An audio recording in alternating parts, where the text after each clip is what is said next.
With great pitching and defense, Boston won 5 of the first 15 World Series, including 1903 with the immortal Cy Young on the mound. In 1912, the Sox christened Fenway Park with a second championship and won again in 1915, 1916, and 1918. The pitching star of that team was Babe Ruth, who the Sox had bought from an industrial league in Baltimore in 1914. Ruth was only 19 years old, but he won big right away. Ruth was the Red Sox principal attraction, the team's biggest draw. But prior to the 1920 season, Boston owner Harry Frazee, a New York theater producer, sold Babe Ruth to the New York Yankees. That single transaction, perhaps the most famous and curious in sports history, defined the Red Sox franchise. And Frazee, from that moment on, he was pegged Boston's all-time villain, the buffoon who peddled the Babe. He cared more about his theater ventures than he did his baseball team. Ruth goes there, they build the ballpark, and they become this dynasty. Frazee's name becomes mud, and the Red Sox go the exact opposite direction, become the worst they ever were. In terms of his obligation to the fans, I don't see how he can be defended.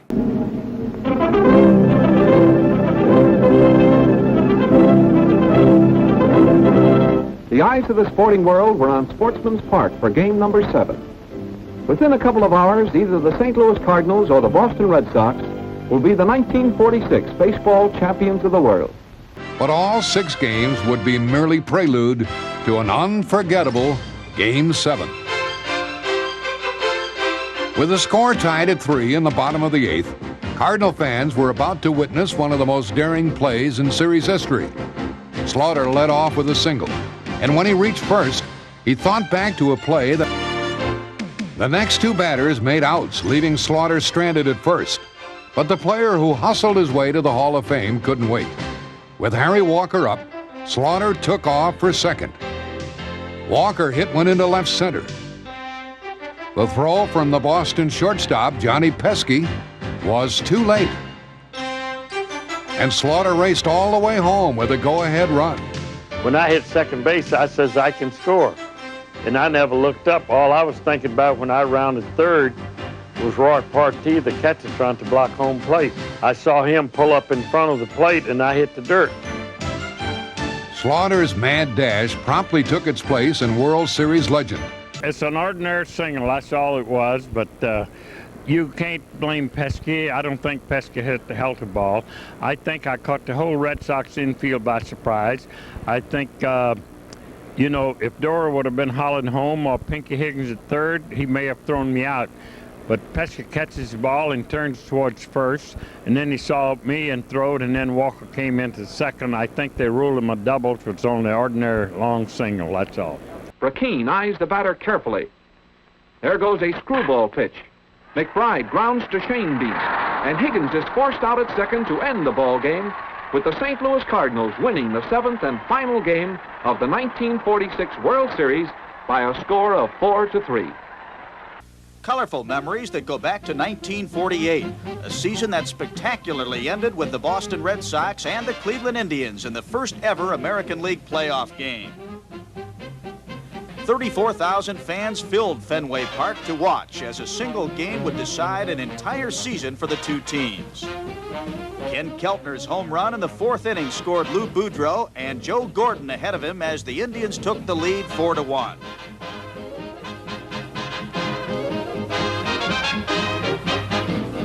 In the 5th, shortstop Boudreau would hit his 2nd home run of the day and 18th of the season. When combined with a tough pitching performance made by Indian hurler Gene Bearden, the Tribe went on to win this historic game 8-3 for the American League pennant and would go on to face the Boston Braves in the World Series.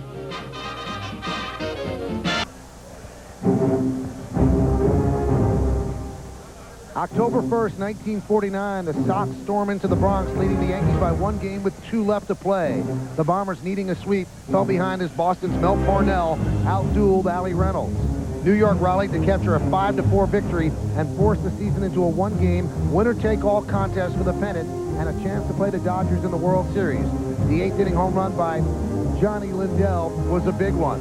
With the entire season on the line, Vic Raschi took the hill for New York against Ellis Kinder. The Yankees pulled out a 5-3 victory to send the Red Sox home empty-handed yet again. The Bombers then defeated Brooklyn to win the first in an unparalleled string of 5 consecutive World Championships. And that 1949 season immortalized forever in a great book, The Summer of '49 by David Halberstam. It's a beautiful day for a home run, but even a triple's okay. We're gonna cheer and boo and raise a hullabaloo, forcing a Game 7. The impossible dream season again came down to just one game. With only 2 days rest, Lomborg got the call to pitch Game 7. And thanks to the Boston media, the Cardinals had plenty of incentive. I think what really happened, what really helped our ball club, was when we got up and read the Boston Globe, and it had headlines of those big 3 or 4 inch block letters. It said, Lomborg and Champagne. And when we read those headlines, I think it really hurt them. I said to myself, and I think our ball club said, there's no way. Gibson made sure of that. In the 5th inning, he contributed to the Cardinals' offensive attack by banging out a home run. On all counts, Gibson just plain overmatched the Red Sox. Now, 1 out from victory, Gibson makes a supreme effort and Scott strikes out. The Cardinals win. They're the new world champions. And Bob Gibson, with his 3rd victory, has brought them through in the decisive 7th game, even as he did in 1964 against the New York Yankees. The Cardinals were world champions, putting an end to any ideas about Lomborg and Champagne. It infuriated us. We were mad, and we went out to prove that article wrong. And when it was all over, we couldn't wait to get in the clubhouse and say, Lomborg and Champagne, huh?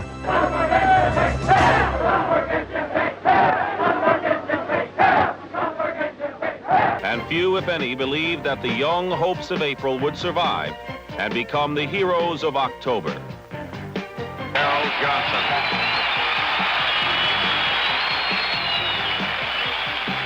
On October 11th, as it had been so many times since April, Fenway Park was overflowing again as the Sox prepared to take on the Cincinnati Reds in what turned out to be the most memorable World Series in baseball history.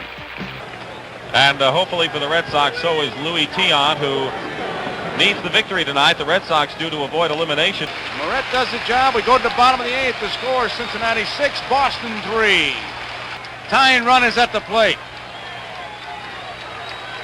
One more pitch for Eastwick. There you see the situation. Lynn is on second. Petrocelli is on first.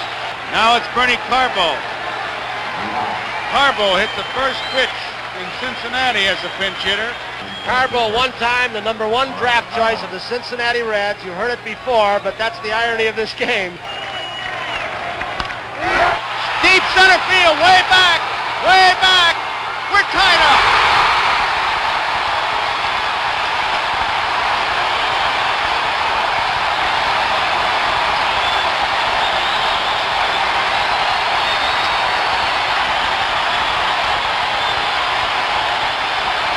And there is Carbo when he sees the ball go into the seats. Look at the reaction. Look at the fans and look at Carbo. Ah, yes. 3 up, 3 down. We go to the bottom of the 9th. All tied. Cincinnati 6, Boston 6. Here it is. High fly ball, left field. Boston's got a shot. They're tagging up at 3rd. Here comes the throw. It is in time. Doyle is out. Foster to bench. A double play. Here is the throw. Foster made the catch in foul territory. He needed a perfect throw to keep the Reds from losing this game, and it was. And Bench make the swipe tag. No question about it. Well hit, right field, deep. Evans is going back near the wall, and oh, what a catch he made! What a catch by Dwight Evans, and it's It's a double play. Griffey didn't know what happened as Evans made a spectacular catch, and take a look at this. White Evans went way back. He had no room to go anymore. Watch it. He knew where he was. One-handed catch. Crashes against the wall. And now we go to the bottom of the 11th inning, still tied at 6-all. We've seen it all. Strikes out Geronimo. There were 2 hits. The Reds lead 2. We go to the bottom of the 12th of a 6-6 game. So when did you know, that she was the one for you? October 21st, 1975. Jesus Christ, you know the fucking day? Oh, yeah. Because it was Game 6 of the World Series. Biggest game in Red Sox history? Yeah, sure. My friends and I had slept out on the sidewalk all night to get tickets. You got tickets? Yep. Day of the game. We're sitting in a bar waiting for the game to start. And in walks this girl. It was an amazing game, though. Bottom of the 8th, Carbo tied it up. It was 6-6. It went to 12. Bottom of the 12th, in stepped Carlton Fisk. Old Pudge. And Fisk will lead it off, has a single and has walked twice. Has been on base 3 times. Actually was safe on a 4th play. Been retired once tonight on a bouncing ball to short in the 7th. There it goes, a long drive. If it stays fair, home run.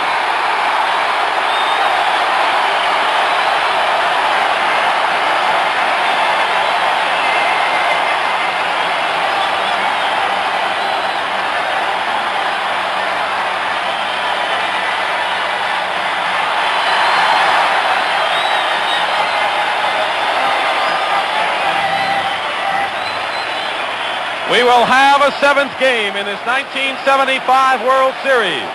And Carlton Fisk had a lot of little boy in him right there, Joe. A lot of body English for Carlton Fisk.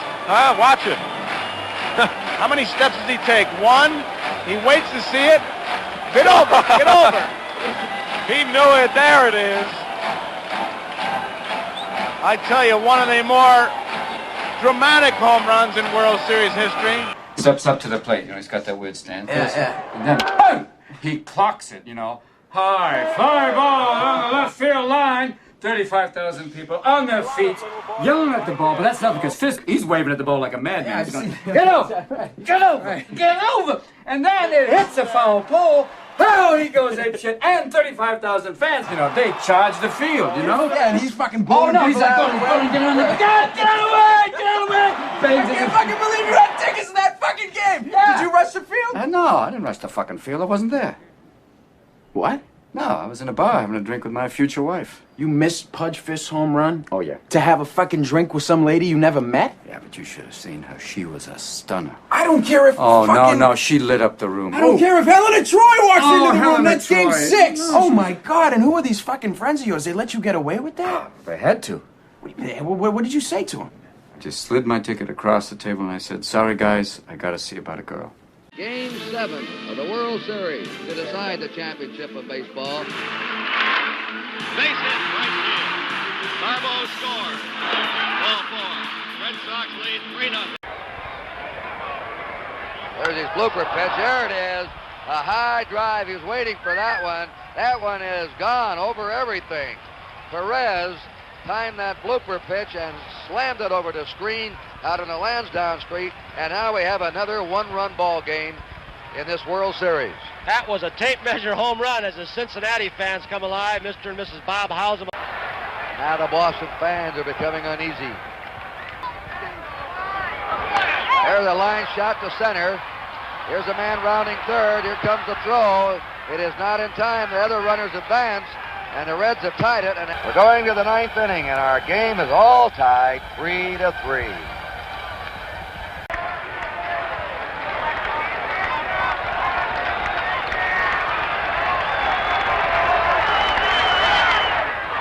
There's a looper, may drop. It's in for a hit. Here comes the throw to third. Rose hits the dirt, he's safe, and there goes Morgan down to second. And the Reds have the lead 4-3 as Joe Morgan blooped a base hit into center field. Scoring Griffey from third. The throw from Lynn to third was too late. Rose hitting the dirt there, and on the throw to third, going down to second is 2 down, nobody on. Joe Morgan's bloop single right now is the difference.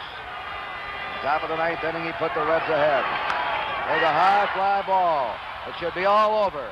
Geronimo's under it. And Cincinnati has won the World Championship, beating the Boston Red Sox 4-3. The Reds win it in Fenway Park. Them and the veterans in this team have been very frustrated. They wanted this one badly. After winning 108 times this year, setting all kinds of records, it would have been a deep disappointment for them not to win. But they ran up against a ball club that extended them right down to the final inning of Game 7. In those 80 years of failure, many at the hands of the Yankees, seasons come and seasons go, but not 1978. This is supposed to be the best team they've ever had. They're just blowing everybody out. Just pedal to the metal. The Red Sox couldn't do anything wrong. The Yankees couldn't do anything right. I was working in Jacksonville, Florida, and when the Red Sox were 14.5 games in front, I decided to quit my job down there to come home because I wanted to be at home when the Red Sox finally won the whole thing. Everything seemed great. And then September came, and somebody turned the baseball world upside down. It was a gradual decline, like somebody with a disease getting sicker by the day. The Yankees started crawling up in the standings. The Red Sox were creeping down. You could hear them coming. You could see them coming. You knew that it was going to come down to that 4-game series in September. The Yankees rolled into town, scored like 100,000 runs.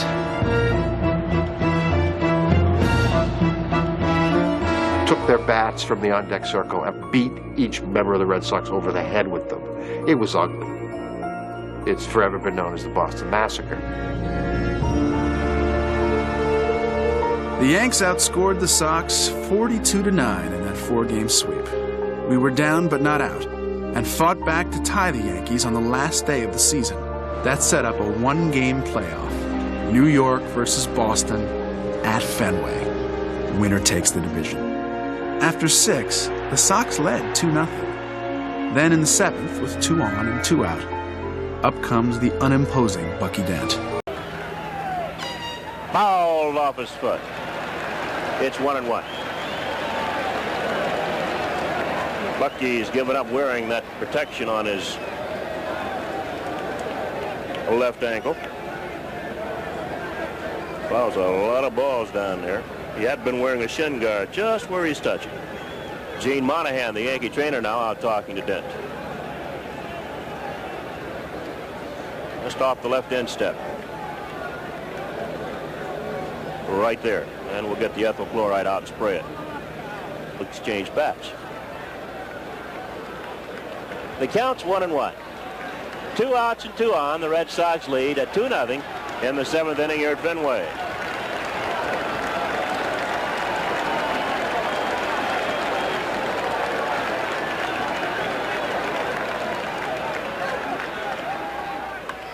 Deep to left. Yastrzemski will not get it. It's a home run.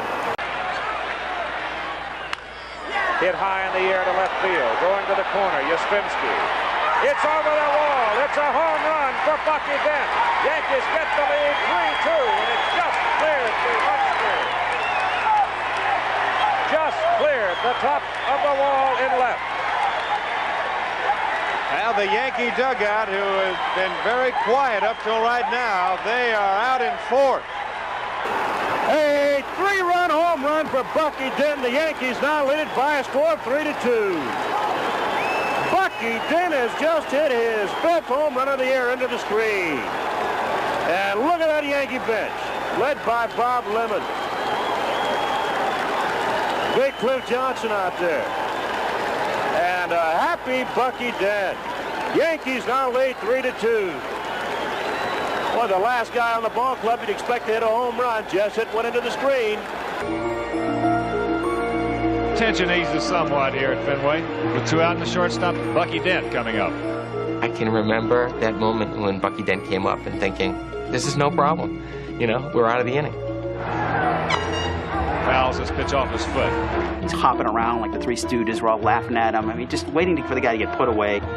But Dent, the previous pitch, broke his bat. It was a long pause while he went to get another bat. While he was putting the pine tar on it, instead of warming up, Torres is just standing there. He's gazing around, looking at the crowd, la-di-da-di-da. And as soon as Dent gets back into the batter's box, The next pitch. Boom. And as soon as the ball lofted into the air, it's a pop-up, it's a fly ball. Everybody thought it was a fly ball. But then it started to sail, drifts, and sail, and drifts, and sail. Yastrzemski goes back. Oh no. He goes back. Oh no. He's right next to the wall. And it just dropped into the screen ever so softly. Ball hit hard to left field. Yastrzemski goes back, he looks up, it's going to be out of here. A home run for Bucky Dent. You could see Yastrzemski's knees buckle. He physically slumps as if he'd been punched in the stomach. And then I saw him go down to his knees and punch the ground, and it was like the air went out of the ballpark. it was this incredible silence. You could actually hear Steinbrenner clapping by the dugout. It was so quiet elsewhere in the park. It was amazing, and of all the hitters, this guy had hit 4 home runs all year. Bucky Dent. Bucky Dent was like some utility schmo. And obviously, he's just become part of the language up here in Boston. Bucky Dent. Bucky Dent! The name sounds like a swear, doesn't it? Bucky Dent. You Bucky Dent. You Bucky Dent bastard. Yeah, Jesus. He has a new middle name, which we're not allowed to say on TV. Bucky Bleepin' Dent. Bucky Bleepin' Dent. Maybe you can say it on HBO. Bucky fucking Dent. Every time I go up there, they always put my middle initial up there, you know, BF Dent. As if Dent's homer wasn't torture enough. They frightened the Yankees even further in the 9th with 1 on and Jerry Remy at bat. Pinella can't see the ball. The first thing that you noticed was Pinella like this, and then all of a sudden you see Pinella cut the ball, wheel around, throw a perfect strike to the cutout guy. When the ball was hit, I knew it was a base hit. When I saw Burleson stop at second, I went, oh God, I couldn't believe it. I wish he'd have been at third. With just 1 out, keeping Burleson at second was huge, for Jim Rice slammed a fly ball deep to right that would have been a sacrifice fly to tie the game. Tagging at second base and going to third is Burleson. Oh, they're 2 outs. This ball game going right down to the wire. It wasn't the home run that I remember so much. It was the last inning with Gossage up with Yastrzemski at the plate. Yeah, it's walking up against Gossage. It's strength against strength. Fastball hitter, Hall of Famer. 2 outs. This ball game going right down to the wire. Popped up. That might be it. Nettles over at third base. He'll squeeze it and it's over. Yastrzemski fouls out the Yankee third baseman Greg Nettles. And look at those Yankees. They have come here in Boston and they have beaten the Red Sox again. Everybody's happy. The final score, the Yankees 5, the Red Sox 4. And the Yankees win the 1978 American League Eastern Pennant. The game would rest in the arms of our hero, Carl Yastrzemski. 2 down, Burleson at third, 5-4, Yankees, bottom of the 9th inning. And he pops it up, Greg Nettles, he makes the catch. And The headline in the paper was Destiny 5, Red Sox 4. And I thought, that says it all. October 2nd, 1978 is a gloomy day for the Boston Red Sox. The assumption that something bad will happen, that every Red Sox ship has a leak and every leak is big enough to sink the ship. Every year you say, well, they're not going to get me again. They're not going to get me again. Then all of a sudden you go, I think this is it. And they got you again, and then bango, you're in the toilet again. It's almost an existential motif, the myth of Sisyphus, where you're rolling that rock up a hill and you think you're finally there, it rolls right down again. Everybody remembers the story of Job. Job is this guy whose life is going great, and all of a sudden he loses all his property, his children are sick. The Red Sox are Job. You know, this is a Jobian existence. Everything's going fine, and then all of a sudden, boom. It's not just loss, but crushing loss. It's like watching The Wizard of Oz, and then Dorothy dies at the end. Now, doesn't this die? She's like ripped apart by the flying monkeys, and Toto eats her remains. And the end, credits roll. Masochism. It's masochism. It's sadomasochism. If the good guy dies in the end in every production since 1918, you might get a little fatalistic, don't you think?